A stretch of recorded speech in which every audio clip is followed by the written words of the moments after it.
Big Boss season 8 தரமான ப்ரோமோக்கள்ல இந்த ப்ரோமோவும் கண்டிப்பா இடம்பெறுங்க. நம்மளுடைய ரிவ்யூ நம்ம தொடர்ந்து வாட்ச் பண்ணிருந்தவங்களுக்கு தெரியும். நான் ஒரு இடத்துல பயங்கரமா டிஸ்டர்ப் ஆனேன்.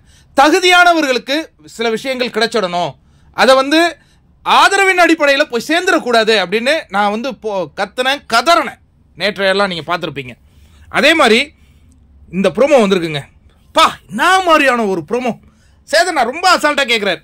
மேனேஜர் யார் நல்லா பண்ணாங்க சொல்லுங்க அப்படின்ன உடனே ஜாக்லின் சொல்றாங்க மஞ்சரியும் தீபக் அண்ணனும் நல்லா பண்ணாங்க அப்படிங்கிறாங்க. சௌந்தர்யா எழுந்து நான் தீபக் அண்ணனை சொல்லுவேன், நல்லா பண்ணாரு. விஷாலும் எழுந்து தீபக் அண்ணன் தான் நல்லா பண்ணாரு அப்படிங்கிற அந்த விஷயத்தை சபையில வச்சுட்டாங்க. அப்ப அந்த நாமினேஷன் ஃப்ரீ பாஸ் யாருக்கு கிடைச்சிச்சு? ஜெஃப்ரிக்கு கிடைச்சிச்சு. ஜெஃப்ரி, நீ உண்மையாலே சிறப்பா செஞ்சியாப்பா இந்த டாஸ்க்ல. இல்ல தீபக் அண்ணன் தான் நல்லா பண்ணாரு, நானும் ஃபீல் பண்ணேன். வாக்குகள் யாருக்கு அதிகமா வந்தது? தீபக் அண்ணன் மஞ்சரிக்கு தான் வந்துச்சு. இப்ப எப்படிப்பா உனக்கு? இல்ல எல்லாம் சேர்ந்து கொடுத்துருக்காங்க. அடா பாவி, உன்னை சப்போர்ட் பண்றேன்னு சொல்லி உன்னை வீக்கரா மாத்திருக்காங்கடா அப்படின்னு அடிச்சாரு பாருங்க. உண்மையாலே ஜெஃப்ரி, இந்த நாமினேஷன் ஃப்ரீ பாஸ் உனக்கு தேவையே கிடையாது.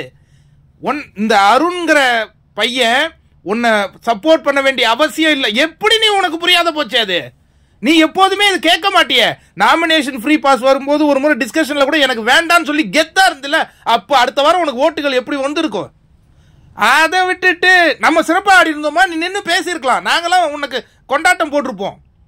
நம்ம அதுல அந்த அளவு அவங்க உழைச்சாங்க. 3 பேர் பயங்கரமா உழைச்சாங்க. தீபக், மஞ்சரி, ஜாக்லின் அந்த பக்கம் போயிட்டாங்க. இப்ப இந்த 20 நம்ம கொடுத்துருந்தோம்னு வச்சுக்க, நம்ம இன்னைக்கு பெரிய ஆளா இருந்திருப்போம்டா ஜெஃப்ரி. உன்னை வச்சு உனக்கு சப்போர்ட் பண்றேன்னு சொல்லி உன்னை வீக்கர் ஆக்கிட்டாங்க பாத்தியா அப்படிங்கிற நம்மளுடைய கொதிப்பை ஒரே வார்த்தையில அடிச்சாருங்க சேதன். அடுத்த ஒரு விஷயம் சொல்றாரு, அரசியல் நம்மளை சுத்தி நடக்கும், நம்மளை வச்சு நடக்கன்னு பாருங்க. ஃபயர் விடுங்கப்பா ஜெய் சேதுபதிக்கு அப்படின்னு எனக்கு அப்படியே மனதெல்லாம் குளிர்ந்து போச்சு அந்த ஒரு வார்த்தை. அதை கேட்ட உடனே ஜாக்லின் முகத்துல ஒரு விஷயம் ஏற்பட்டு அவங்க கை தட்டும் பொழுது நம்மளே அங்க இருந்து கை தட்டுற மாதிரி நமக்கு ஒரு ஃபீலிங் ஆச்சு. ஆடியன்ஸ்க்கு அதே ஃபீலிங் தான் இருக்கு. அதிர விடுறாங்க அரங்கத்தையே. தீபக் முன்னேறி வருகிறார், மஞ்சரி முத்திரை பதிக்கிறார். கண்டிப்பா எனக்கு தீபக் மேல ஒரு வருத்தம் இருந்தது. அருண் பிரசாத் கூட அந்த பிரச்சனை, இவரு ரொம்ப கில்ட் ஆயிட்டு போய் அழுது மன்னிப்பு கேட்டார். அது வேண்டாம் அப்படின்னு நான் குரல் கொடுத்தேன். இன்னைக்கு அதுக்கும் ஒரு நல்ல விஷயம் சேதன் சொல்லுவாரு அப்படின்னு நம்ம காத்திருப்போம். ஆனா இந்த ப்ரோமோ தரமான ப்ரோமோங்க. எவ்வளவு பேருக்கு இது ரொம்ப பிடிச்சிருந்துச்சு?